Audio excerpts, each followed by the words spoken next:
পারলে উপনাম রাখা। উপনাম কারে কয়? আবুল কাসেম, এটাকে উপনাম বলে। হ্যাঁ, আবু উমায়ের, এটাকে উপনাম বলে।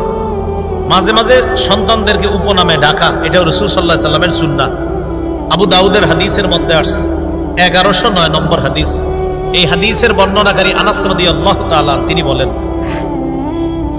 রাসূলুল্লাহ সাল্লাল্লাহু আলাইহি সাল্লাম আমাদের ঘরে প্রায় সময় আসতেন।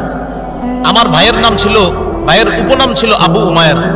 আমার একটা ছোট্ট ভাই ছিল, এই ভাইয়ের ইউকান্না আবা উমায়ের, তার উপনাম ছিল আবু উমায়ের। নবীজি আমাদের বাসায় আসতেন, তো আমার ছোট ভাইয়ের কানালাহু নগর, তার ছোট্ট একটা পাখি ছিল।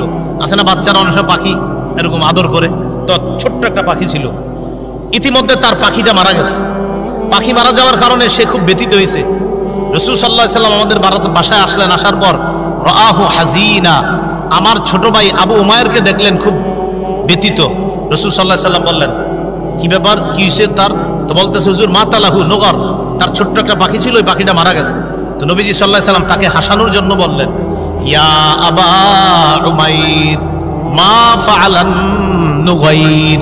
মিলায় বলছে, ইয়া আবা উমাইর মা ফাআলান নুগাইর, ও আবু উমাইর, তোমার ছোট্ট পাখির হলোটা কি, সে করলোটা কি, এটা বইলা তাকে হাসাইতে চাইলেন।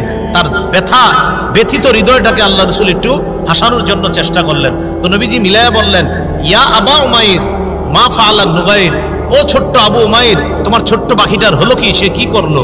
যাই হোক, এখান থেকে বোঝানোর উদ্দেশ্য শিশুদের নাম উপনাম রাখা, আর ওই উপনামে মাঝে মাঝে ডাকা। যেমন আল্লাহ রাসূল সাল্লাল্লাহু আলাইহি সাল্লাম একটা শিশুকে তার উপনাম বলে ডেকে তাকে সান্ত্বনা দেওয়ার চেষ্টা করছে, এটাকে বলে উপনাম। আবুল কাসেম, আবু উমায়ের, এরকম আর কি, এগুলাকে বলে উপনাম।